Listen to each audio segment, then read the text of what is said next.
आकाशवाणी गोरखपुर से प्रादेशिक समाचार।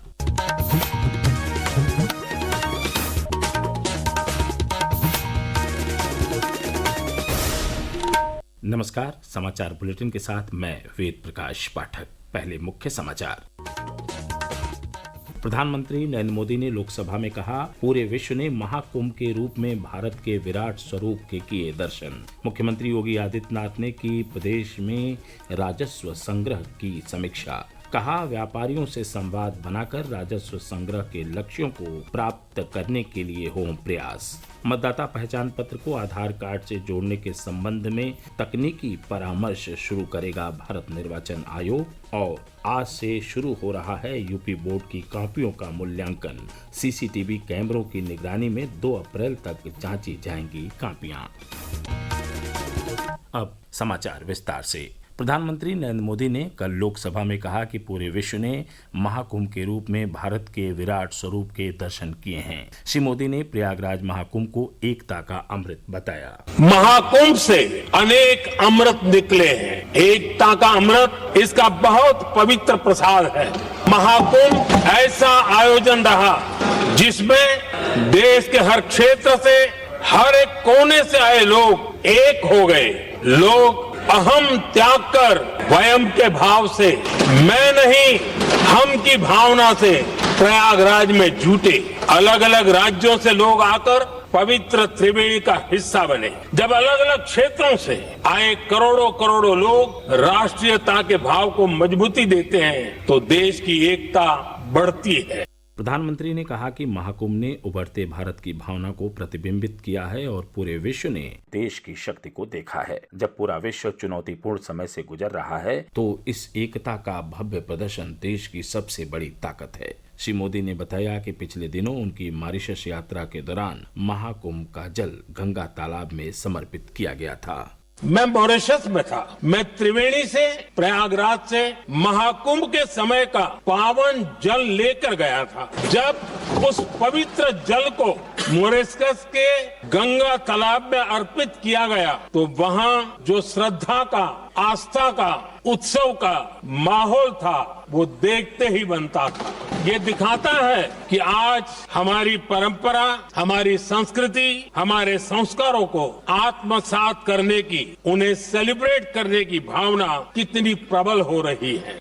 जल संरक्षण के महत्व पर प्रकाश डालते हुए प्रधानमंत्री ने कहा कि भारत में कई नदियां हैं और उनमें से कुछ खतरे में हैं। उन्होंने कहा कि कुंभ से प्रेरणा लेते हुए हमें नदी उत्सव की परंपरा को नया विस्तार देना होगा। प्रधानमंत्री ने कहा कि इस ऐतिहासिक आयोजन ने भारत की क्षमता के बारे में कुछ लोगों में संदेह को दूर कर दिया है। उन्होंने कहा कि इस आयोजन ने देशवासियों को बहुत प्रेरणा दी है क्योंकि इसका नेतृत्व स्वयं लोगों ने किया था। प्रधानमंत्री ने महाकुंभ आयोजन के लिए सरकार, इसमें शामिल सभी कर्मचारियों और सभी श्रद्धालुओं का आभार व्यक्त किया। प्रदेश के मुख्यमंत्री योगी आदित्यनाथ ने प्रयागराज महाकुंभ पर प्रधानमंत्री नरेंद्र मोदी द्वारा सदन में रखे गए विचारों को लेकर आभार जताया। एक सोशल मीडिया पोस्ट के जरिए प्रधानमंत्री के उद्बोधन का वीडियो साझा करते हुए मुख्यमंत्री ने महाकुंभ से जुड़े सभी लोगों का अभिनंदन किया। लोकसभा और Bharat artificial intelligence AI mission ने कल नई दिल्ली में लोकसभा अध्यक्ष ओम बिरला एवं सूचना और प्रौद्योगिकी मंत्री अश्विनी वैष्णव की उपस्थिति में एक समझौता ज्ञापन पर हस्ताक्षर किए। इस मौके पर श्री वैष्णव ने कहा कि लोकसभा के लिए AI कोष नामक एक डेटा सेट बनाया जाएगा। लोकसभा के बहुत विस्तृत डिबेट्स हैं। इसको AI के साथ उपयोग करके जो एक AI कोष के नाम से डेटा सेट बनाया जा रहा है उसमें उपयोग किया जाएगा, जिससे कि कोई भी डिबेट हमारे देश के जो रिसर्च करने वाले हैं, माननीय सांसद हैं, जो एकेडेमिया हैं, उनको हमारे लोकसभा के विस्तृत डिबेट्स का किसी भी भाषा में ट्रांसलेशन मिलने की एक सुविधा पैदा होगी। रेलवे ने पिछले 10 वर्षों में 5 लाख नौकरियां दी हैं और 1 लाख से अधिक नौकरियों के लिए भर्ती प्रक्रिया चल रही है। रेल मंत्री अश्विनी वैष्णव ने रेल मंत्रालय के कामकाज पर लोकसभा में चर्चा का जवाब देते हुए कल यह बात कही। उन्होंने कहा कि देश में 2020 से यात्री किराए में कोई बढ़ोतरी नहीं की गई है। मुख्यमंत्री योगी आदित्यनाथ ने कल राज्य कर विभाग की समीक्षा करते हुए विभागीय अधिकारियों को राजस्व संग्रह में बढ़ोतरी के आवश्यक दिशा निर्देश दिए। उन्होंने कहा कि व्यापारियों से संवाद बनाकर टीम भावना के साथ राजस्व संग्रह के लिए तय लक्ष्यों को प्राप्त करने के प्रयास किए जाएं। श्री योगी ने कहा कि वाणिज्य कर अधिकारी से लेकर ज्वाइंट कमिश्नर स्तर तक के अधिकारियों के कार्य एवं संग्रह की समीक्षा की जाए।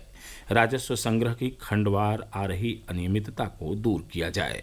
अधिकारियों के प्रदर्शन के आधार पर उनकी ग्रेडिंग करें और उसी के अनुरूप उनकी पदोन्नति व पोस्टिंग की जाए।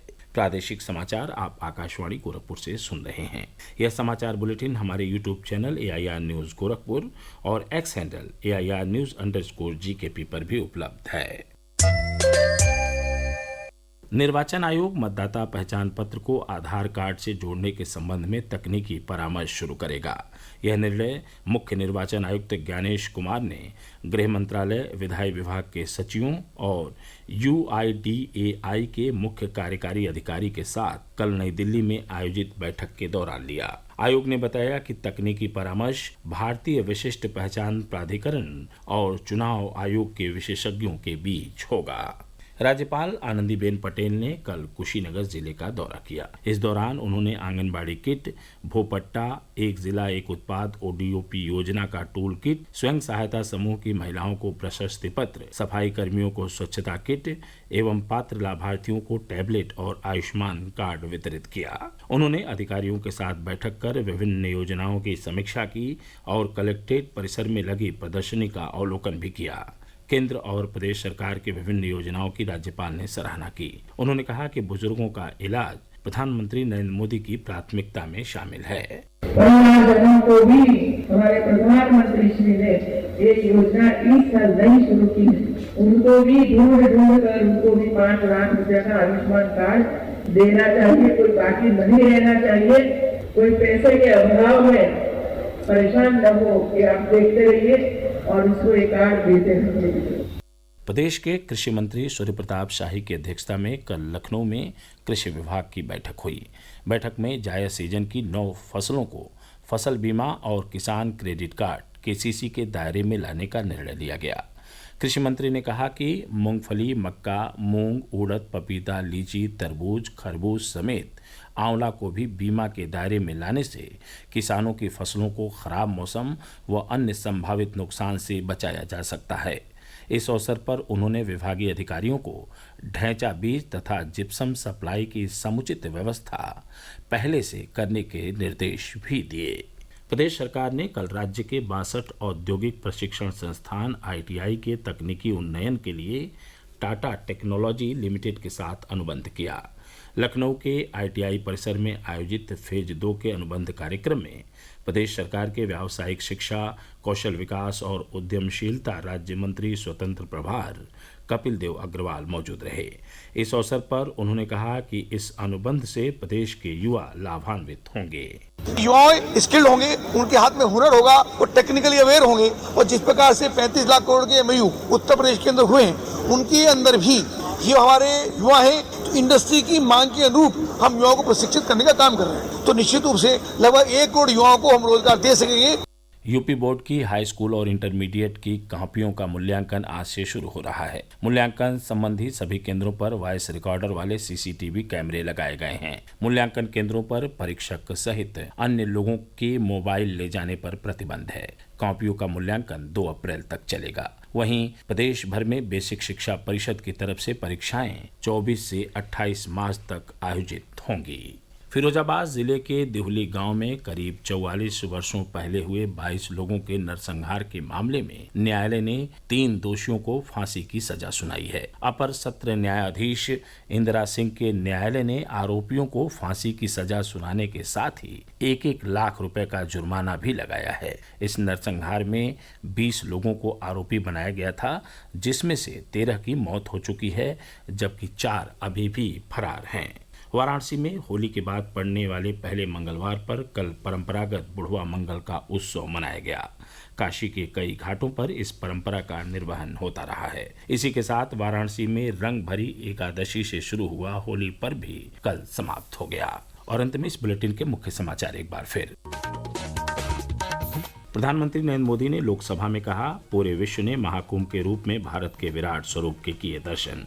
मुख्यमंत्री योगी आदित्यनाथ ने की प्रदेश में राजस्व संग्रह की समीक्षा। कहा, व्यापारियों से संवाद बनाकर राजस्व संग्रह के लक्ष्यों को प्राप्त करने के लिए हों प्रयास। मतदाता पहचान पत्र को आधार कार्ड से जोड़ने के संबंध में तकनीकी परामर्श शुरू करेगा भारत निर्वाचन आयोग। और आज से शुरू हो रहा है यूपी बोर्ड की कॉपियों का मूल्यांकन। सीसीटीवी कैमरों की निगरानी में 2 अप्रैल तक जांची जाएंगी कॉपियां। इसके साथ ही प्रादेशिक समाचारों का बुलेटिन समाप्त हुआ। नमस्कार।